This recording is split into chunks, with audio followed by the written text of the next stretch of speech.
Emergency! Everyone, please be aware of the virus that is spreading today, which is called the fart virus. And the burp virus. Please be aware of this always.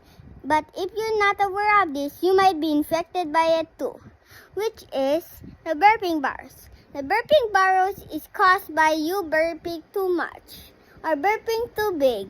If you see someone burping too big so many times, then make sure to stay away from them because they have a virus of the big burp virus. Second is the fart virus.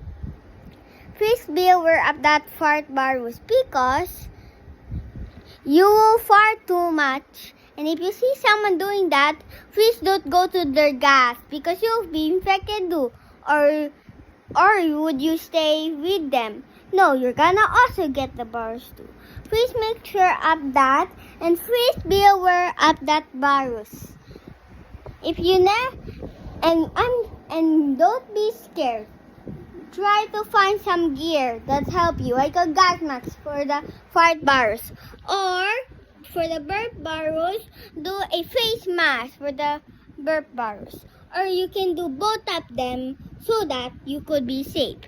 Please stay aware of this and stay safe.